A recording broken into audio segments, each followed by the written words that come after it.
morning, and welcome to another episode of Hard Factor presented by Barstool News Network. It is Florida Man Friday, February 7th, 2020. Thank Way God. to go. Way to go. You made it through the week, everybody. Kudos to you. Mm-hmm. And we did too. It's been a week, but we made it through. Yeah, no, once the show's over, I just start drinking. Yeah, we covered that on the last Florida Man Friday. It's kind of a problem. Okay, Yeah, Mark kind of checks out from when the show ends. See you Sunday night. Yeah, exactly. We get our one break, and we take full advantage. Let's not pussyfoot around. Let's hop straight into our interview with Dr. Steve Johnson from the University of Florida about the herpes monkeys who are terrorizing the northern part of the state. This is our most requested story of all time on Hard Factor. Several Barstool people asked us to cover it. A ton of listeners. So let's get into the herpes monkeys. And real quick, Will, Dr. Steve he's an expert, right? He's the number one expert in the state of Florida. He's done the number one most amount of interviews about the herpes monkeys. So yes. He's a herpes monkey pro. Cool. Welcome to the show, biology professor at the University of Florida, a man who is keyed into the herpes monkey epidemic in North Florida, Dr. Steve Johnson. Dr. Steve, thanks for coming on the show. My pleasure, and go Gators. Oh, no. I'm LSU Tiger. So, Go Tigers situation. Oh, no. Congrats. You guys represented the SEC really well. Congrats. That's true. That's true. We'll go back to hating each other next year. My wife is Florida State. Welcome to the toilet bowl, Florida State. Yeah, I don't know why he said that. Like, it's a good thing. All right. I'm glad to be here. Yeah, thanks for having me on. Yeah, thank you, Dr. Johnson. So I hear that these monkeys, they can transmit to you herpes B, which is that worse than just regular run-of-the-mill like Florida herpes you might get in a nasty beer pong game? Or is it worse for you? Yeah, so these monkeys are they were introduced to Silver Spring State Park, which is in north of Orlando, about an hour, almost 100 years ago now. And we did some recent research collaborations with one of my grad students and one of my colleagues here at UF, Dr. Samantha Wisely, and we assessed. We had some records from a trapper who was legally removing the animals in the past, and we looked at his records because he had to take them to a lab and found out the number of animals that were, quote, seropositive for this herpes B virus. And this is a herpes virus that these rhesus macaques carry that doesn't really hurt them, but it can be lethal to people. Oh, so that's convenient for them. Mm-hmm. Yeah, it is convenient for them. Not so convenient for us. But no, this is not like, your standard sort of, lip herpes. You're not talking about a cold sore. You're talking about not talking about. I call those February herpes. Yeah. It's hard for me to take herpes and not think of the lip thing. Understandable, but this is much more serious. And, a small percentage of them we know carry it, and a little bit smaller percent actually actively shed it. But the fear is that, that through contact, if a monkey was to bite someone or scratch someone, that it could transmit this virus. We don't know of any cases that have ever occurred in the wild where a wild macaque has transmitted the herpes to someone in Florida or elsewhere, but it's certainly positive, and it's happened in lab situations where the monkeys have been held for research, and it's been lethal to some people. So it's it's low incidence but really high consequence. It's like the lottery. What are your chances of winning the lottery? Yeah, really, really low. But if you win it changes your life. But this will change your life in a very negative way. Yes. Dr. Steve, you said there haven't been human to or monkey to human transmissions. Is that because people are wearing protection when they're having intercourse with the monkeys? There's a lot that we don't know about, the virus and how it might be transmitted to humans. And there could have been some, undocumented cases like where the monkeys are native, like in India, but certainly not in Florida. There's no evidence of it. But the fear is that the potential is there, and the bottom line is the monkeys shouldn't be in Florida. They're not native here. Right. Yeah. They are not native to Florida. They are an introduced invasive species. Dr. Steve, this is going to come out on the podcast video, so I'm going to give you a chance to hear Pat's question again. I'm going to rephrase it a little bit. Are people making out with these monkeys or hooking up with these monkeys? I certainly hope not. Aren't there enough people in Florida to make out with each other? Yeah. Yeah, we've got a lot of concerned listeners. A lot. Right. I forgot to mention, 25 of our listeners submitted this story. They needed us. That's why we have you on as the expert. My advice to you on Valentine's Day: date a human primate, not a non-human. Yeah, there you go. All right. Good point. Well, Dr. Johnson, can this virus be transmitted from monkeys to pets or companions, as Peter likes to call them? And if a monkey bites a dog or a cat, can that dog or cat then transfer it to its owner or companion? I would have to say I don't know. I'm a wildlife ecologist. My colleague was the disease ecologist. She can answer that. I would have to defer to her. I don't know. I just have to say, yeah, I don't know. Dr. Steve, when you're out in the field, are you looking very closely at the upper lips of these monkeys or the genitals of these monkeys to identify whether or not you should be handling them with gloves or just avoiding them altogether, maybe dating someone else? We try to avoid them altogether, but no, we're not. I don't know that there's any outward signs of this, but no, I don't handle the monkeys. We did in the past for some research. Do not do that anymore, and I would discourage anybody from approaching one of these monkeys if they were to see it. If you're out on the Silver River, canoeing or kayaking and you see the monkeys, don't feed them. It is now against state law. Well, hold on though, Dr. Steve. What if you already have herpes though? Like, because I feel like I'm still ill-advised to be. Right. Remember, this is the upgraded version. It's not the same as human herpes. Not just lip herpes. I think I'm getting it now. We need to clarify that again. I have a question. So don't make out with one of these monkeys. Don't get involved with one. Yeah. Should I be more worried about coronavirus or monkey herpes? Because right now it's both, and I only have enough room in my brain to freak out about one of them. What should I be more concerned about? Not being a disease epidemiologist, but I'd probably say the coronavirus, is a little more of a concern from my perspective. But again, you can avoid this herpes virus by just not messing with these monkeys or approaching them. That's hard to do. That's really hard to do, Dr. Steve. If you see them, it's really hard to do. You know that. They're cute. Dr. Steve. Leave your Twinkies at home and don't take them in your boat. Don't bring any food that you would be tempted to throw to the monkeys if you're on the river. And then if this one that's been seen in Jacksonville, pull in your bird feeders and don't feed it. Just ignore it. We don't want it habituated to people. And we don't know if this one particular individual is carrying herpes because it's not all of them. It's a certain percentage of the population. But again, just don't want to take a chance. You mentioned bird feeder, and that freaks me out because if these monkeys start fucking with birds and transfer it to the birds, we all know about bird flu and shit like that, right? Yeah. That's not good. Yeah. Well, we have done some research that showed with an experiment that those monkeys at Silver Springs will eat bird eggs out of their nest. So I know we're not talking about environmental impacts, but they do potentially have some environmental impacts as well. These monkeys are just bad. They shouldn't be in Florida. They shouldn't be out in the wild. But so you guys used to cull the monkeys from 84 to 12. So are you going to bring back culling of these monkeys? Sounds like it's a real problem. Y'all is not me. It's not University the state of Florida. That was the state. They had a permitted legal licensed trapper that was coming in, and that was keeping the population suppressed. What are they doing now? I don't know. That'd be a question for them. I don't know if they're doing anything. They have stated a couple years ago that they needed to do something, but from what I've read is that the state is backing off, and they're even saying no. The monkey and that's rogue monkey Jack. But they're not our problem. But they're going overboard on culling pythons, but they won't cull the monkeys. Well, maybe it's coming. What's the difference? The monkeys are really just like the pythons. They're a non-native invasive animal that we Can we get a clip of you saying, for the record, that you'll start culling again so we can send it to PETA?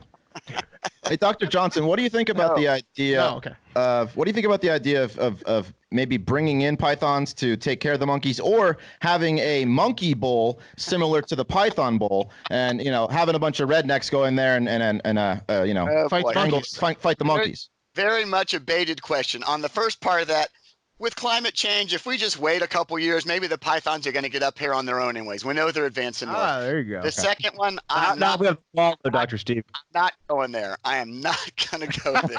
A monkey bowl? All right. Dr. Steve, you guys said there's this monkey that probably has herpes in Jacksonville. It's running amok. Have you guys talked about posseing up down there?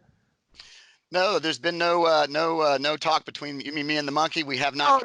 As a Floridian, I just know that posseing up is a big thing down there. I just was curious. I know this guy's running amok. It's all over the news.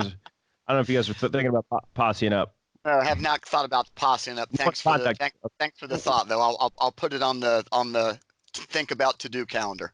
Would you be interested in doing, let's say, like a documentary on this whole monkey herpes thing? And if so, if you say yes, and we can get Netflix on board, I'm willing to come into contact with these monkey herpes guys. Yeah. Oh, you'd He's be willing like to- one of those reality shows like that. What is it? Where the guys go and they put a scorpion or something on their arm, let the monkey bite them. Knock yourself out. I'm gonna pass on that You're one. gonna pass on that? He's willing to take Herp B. Yeah, I'll for take the it for documentary. Dr. Johnson, I know that this clan or this group of monkeys have one male leader. Is there just one single male that runs all of these monkeys in Silver Spring? And if so, what's his name and what's he like? Funny you mentioned that. So, first of all, I want to point out there's been varying amounts of accuracy in the news about the one in Jacksonville. So as far as we know, there is one rogue monkey in Jacksonville. My guess is likely that's an animal that was either kicked out or butted off from his group somewhere at Silver Springs, or maybe even up the Silver River runs into the Ocklawaha River, and that flows north into the St. John's. And we know monkeys are outside of Silver Springs. They're just not in the park. But in the park, there in the past, when my student was doing her work, there were 5 different groups, consisted of a dominant male, and then some younger males, and then his sort of harem of females, and they're young. And my student actually had named some of these monkeys. Like she had one that was called Kong. She had another dude she called Cheeks, because they were recognizable, and that helped her keep track of her groups. So did she name one of them King Herpes or? No. And she did have a female that she really liked. She named Khaleesi. Oh, nice. You could name one of them Hermes, like the Greek god, but it's a play on herpes. It's like a little. Everyone gets it, right? All right. So that way the monkey's not embarrassed Right. because he thinks his name is Hermes, but we all know All right, what this means. if I ever do any monkey population monitoring at Silver Springs, I'm gonna write that down. We'll name one. We'll name one of the new males. But there is a dominant male that leads this group, and there's separate groups that are there. They maintain a territory, and so that's just their social structure. We should probably call that guy. Are they in all seriousness, outside of the herpes, which look, again, some people have, not a big deal if you got it. So cool, because you can't get it twice. Are these guys dangerous at all in terms of if you came across one outside of being afraid of herpes, could they kill you? I don't know that they could kill you, but they could really mess up your day if they would physically attack you. And a male will protect his harem or his turf. And they're strong. They have big canine teeth, and they can be aggressive. Lots of times they'll bluff before they will do anything. But advice is, if you're on the river, you get one of these big males that's down at the edge looking at you, don't look at him in the eye. That's a sign of aggression. So well, hold on, Dr. Steve. Even if you're an alpha, Wow. Because I think everyone on this call are alphas. Well, I got a question. What if you're flaring up with herpes? Will they leave you alone? I doubt it. I kind of doubt it, and you might think you're the alpha, but if you run across one of these, these big males out there, he might challenge you to change your mind. You might, your testosterone level might take a bit of a dive, and I think that's a good idea, though. I think that's a good idea, though. You should pass out fake little herpes sores and see if that works. Leave me alone. See if that works. See if the monkeys will leave you creative, alone. You really think outside the box. These things haven't crossed my mind so far, but thanks for suggesting them. You never know. Well, I think, you had an interesting point about, just generally nationalism when it comes to some of these animals. What's that? Well, Dr. Steve, do you think there's been a lot of just immigration with these animals, it seems like, the pythons from Burma, these monkeys from God knows where, not America. We talk. Florida is a mecca for introduced animals. We're like the global epicenter for introduced reptiles, and most of them come in through the pet trade. We have now 3 times as many non-native established breeding species of lizards than we do native lizards. We have pythons. Why is that, Dr. Steve? What's that? Why is that, Dr. Steve? Well, people love their pets. Pets, exotic pet industry is really, really a really big industry. Florida's got a warm environment. We've got a lot of different habitats. We've got several ports of entry. So it's just set up to be, a sort of the perfect storm for all these non-native species. And if you're it's like a sanctuary state. Hang on, can we blame any of this on Disney? You said it's an hour north of Orlando. Can we blame this on the animal kingdom at Disney World? I wish I could comment in a creative way about that, but I'm just going to stop and say no. But I don't know. I think Disney's probably pretty darn responsible when it comes to their animals getting out. But Doctor, it's okay in this case. Are these outsiders affecting American-born animals, naturalized American-born animals? Now we don't know about the monkeys, but I can tell you there's been a lot of good research that's been done in the Everglades about the pythons, and yes, they're causing declines of native species of mammals like bobcats and raccoons, these so-called mesomammals, rabbits, things like that. So the Burmese pythons are definitely having some pretty significant ecological impacts in the Everglades. Would you say that they're taking the jobs of American animals? You know what? That's an interesting point. I don't know that they're taking the jobs, but if you think about it now, the pythons are the top predator in the Everglades, which that role used to be played by the American alligator, and it still is. You get back and forth. So I guess we need to start giving roids to the gators, get them bigger and stronger so they can kill all of these invasive species. We do have a story on today's show where there is a video of an American gator eating, like a mid-sized Burmese python. That's pretty cool. Excellent. Yeah, that happens pretty regularly, and obviously that always makes the news. But in all seriousness, this issue with invasive species, be it pythons or feral pigs or even feral cats, it's a real significant conservation concern for a wildlife ecologist like me. And then when you have something that has potential negative impacts on people, so we have these things called cane toads in Florida. If your dog attacks one of these cane toads, or also called a bufo toad, they have this toxin that could kill your pet, and then you have to run your pet to the vet. So there's a lot of issues. Some jackass just released that shit on the street one day because he didn't want it in his house anymore. Well, a lot of these things get released by people that from pet industry. It looks like the cane toads probably got escaped from the pet industry, but in the past they were introduced because we thought they would control pests of sugarcane. And you want to know how that goes? Go to Australia and talk to the Australians about how that worked out. I won't. Dr. Steve, have you ever had to fight an animal in the wild? No, I usually try to maintain nice relationships with animals in the wild, and we get along well. That's because you're an alpha. We do not promote violence against animals on this podcast. No. Thank you, Dr. Steve. We are companion owners. Yes, all of us. And I'll say all the research that I've done, my collaborators have done, particularly on the monkeys, we all follow. We have to go through getting your research protocol on vertebrates approved by an animal ethics committee at UF. We get the proper permits from state and federal agencies. So, we're on the up and up. We do things right here at the University of Florida. We would not be a top 10 public university if we didn't do that. Football program's a different story, though.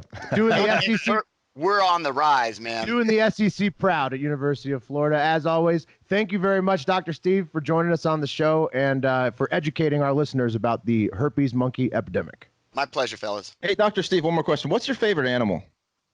Let's see. What is my favorite animal? I'm going to go with the Burton's legless lizard. It's a really cool snake-looking thing that lives in Australia. That's what I wanted to hear. Okay. Thank you, Dr. Steve. I've heard of the legless lizard. Never mind.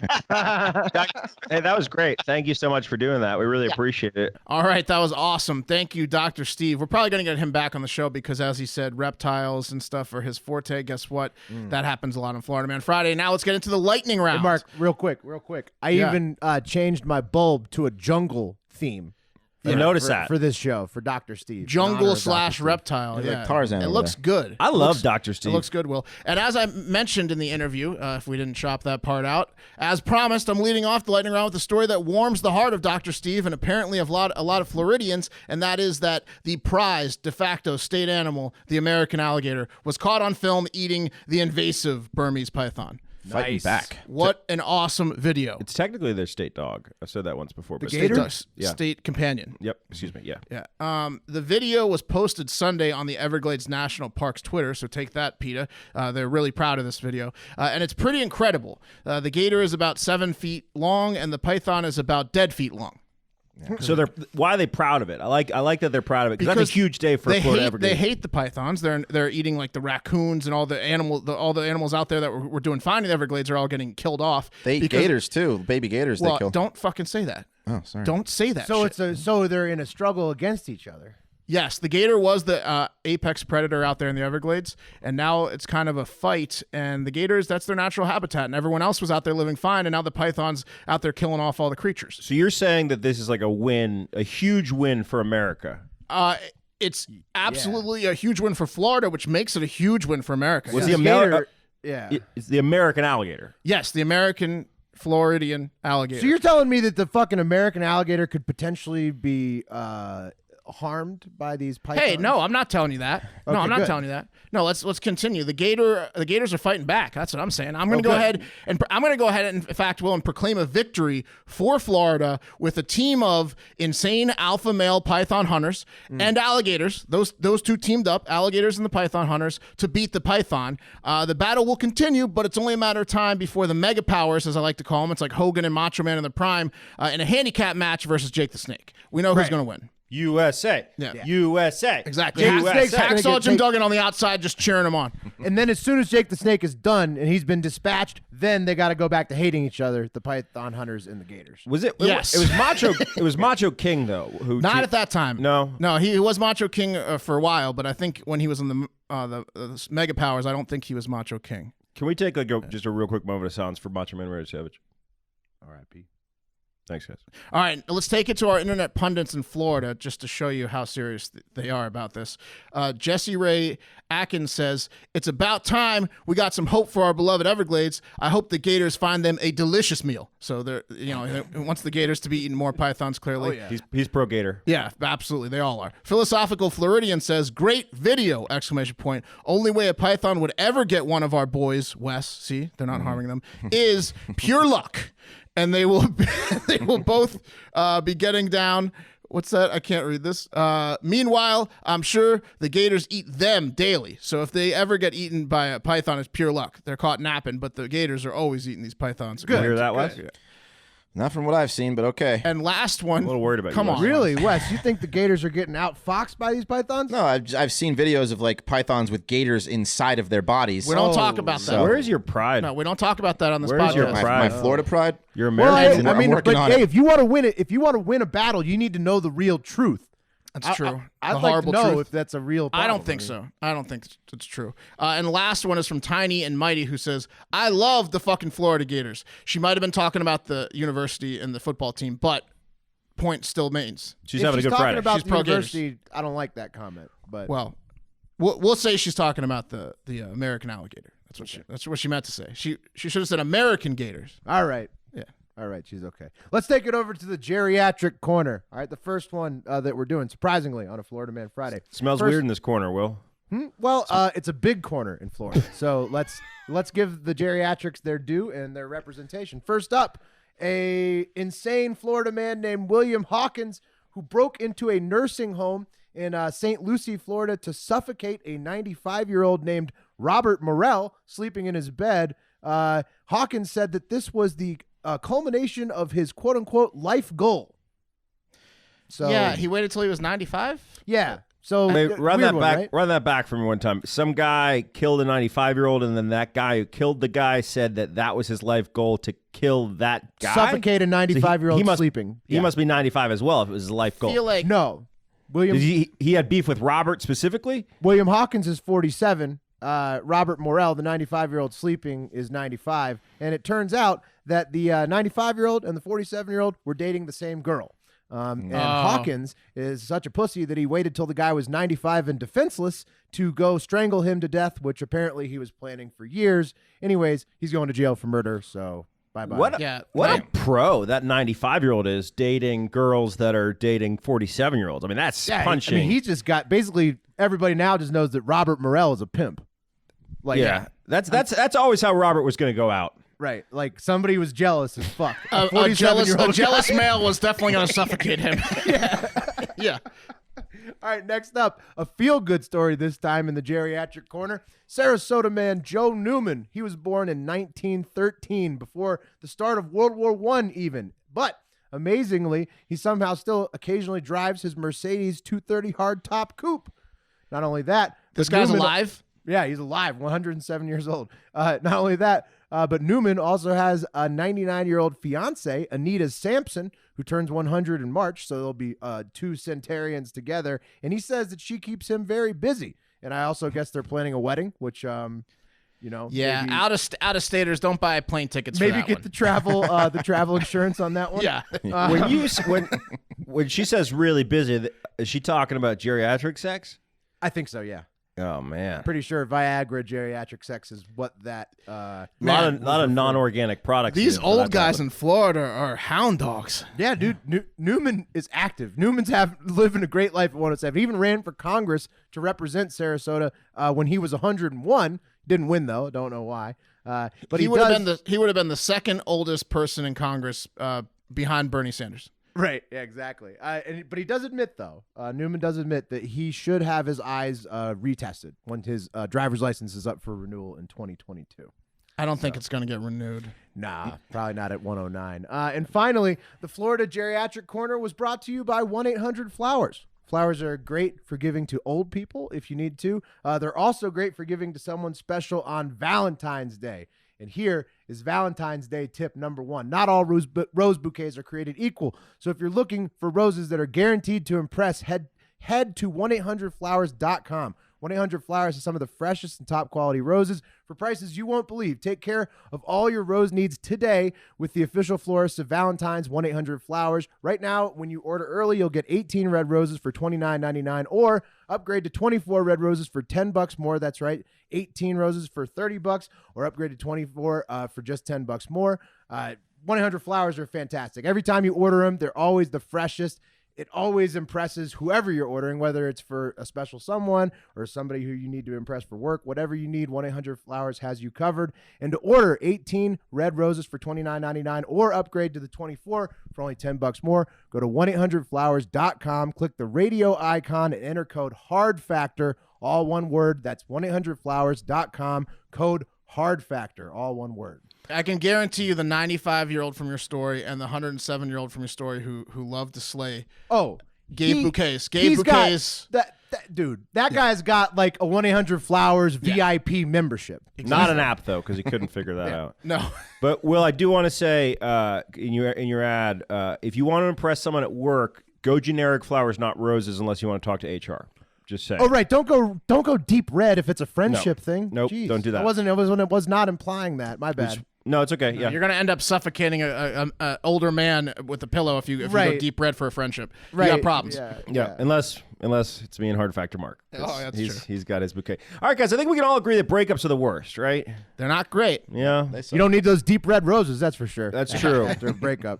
We all handle breakups differently. Sometimes breakups make us sad, confused. Sometimes they make us angry. And that was the case for 69-year-old Clearwater, Florida woman Pamela Carr, who jacked her husband up, quote, several times last Sunday with a taser after he told her that he wanted to end the marriage.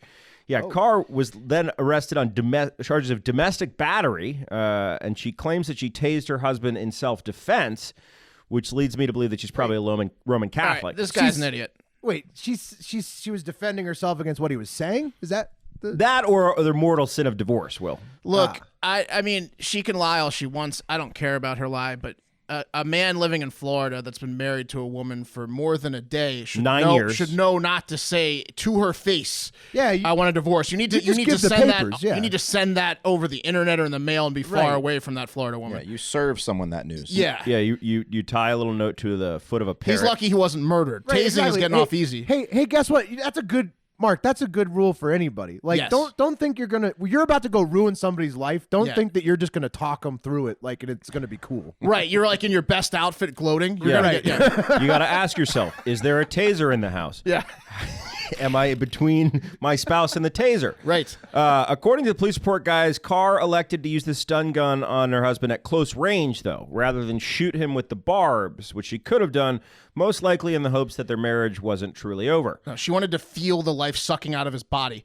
Yeah, it's very true. Anyway, she was arrested and released from jail on Monday at a $1,000 bond and ordered to stay away from her husband. Yeah, they're like, don't worry, lady. They'll be back together in a week. Yeah, but they had sex right after that before calling the cops. They'll be back together in a week. That's post-tase breakup Yeah, sex? that's some good stuff. Oh, man. That would be hot. Bring the taser back in. jacked up. Yeah. You know what I mean? That's hot. In the bedroom. Hey guys, by the way, tonight there's a Democratic debate, and we're going to be doing a live stream watch party with a pre-show starting at 7:30 and a post-show kicking off just after the debate. We're not going to be doing the commercials this time, just pre and post. So tune in. That'll be on our Periscope, BNN's Periscope, Barstool News Network, and then also live on our Instagram. So you can tune in. We're going to be gambling on the debate with our partner Predictit.org, and you should be too. You can get a free $20 right now if you sign up for Predictit and deposit at least $20 with our special URL. It's predictit.org/promo/hardfactor20. Got to go to that one and sign up in that URL, and you will get your free 20.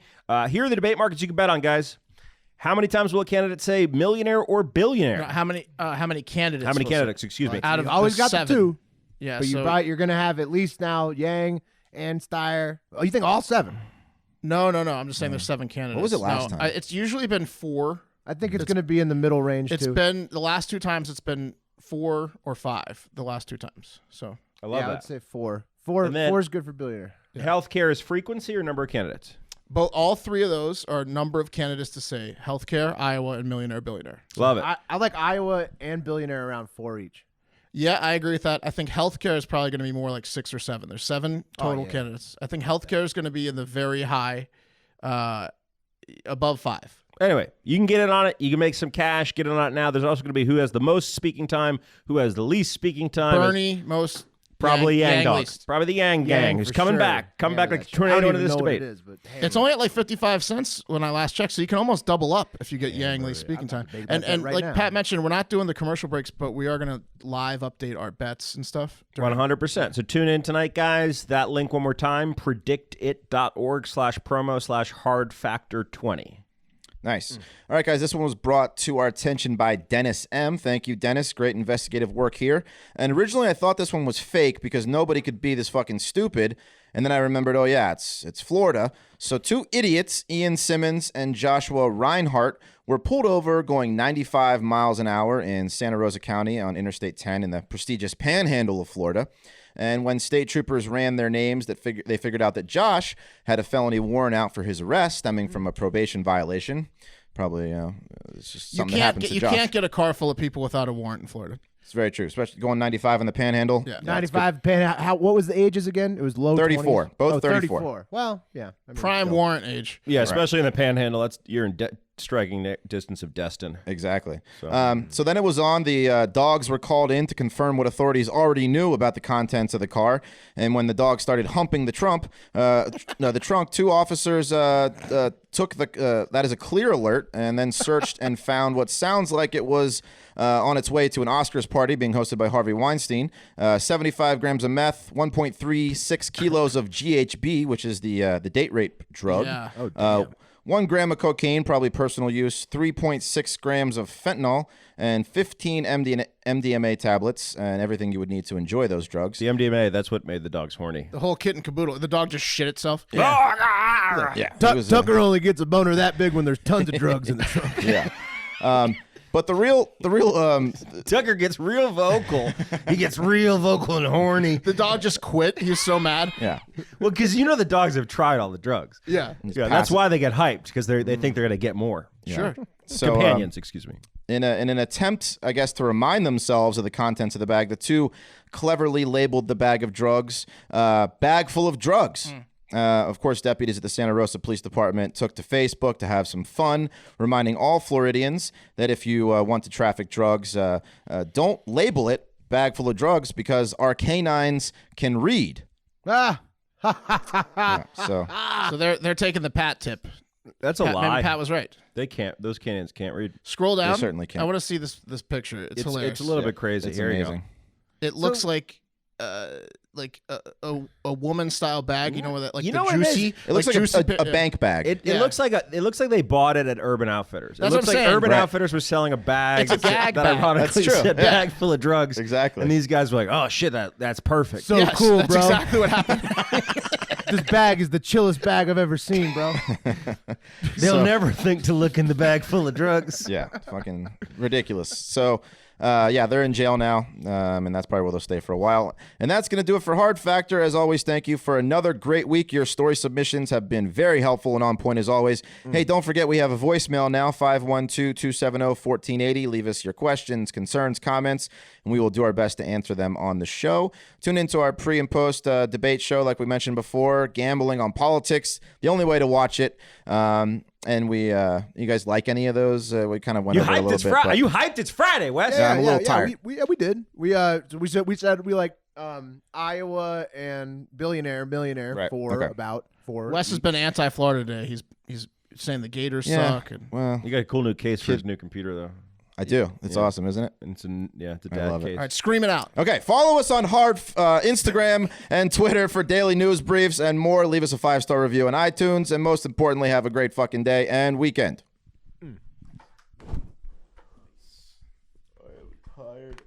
Little tired guy.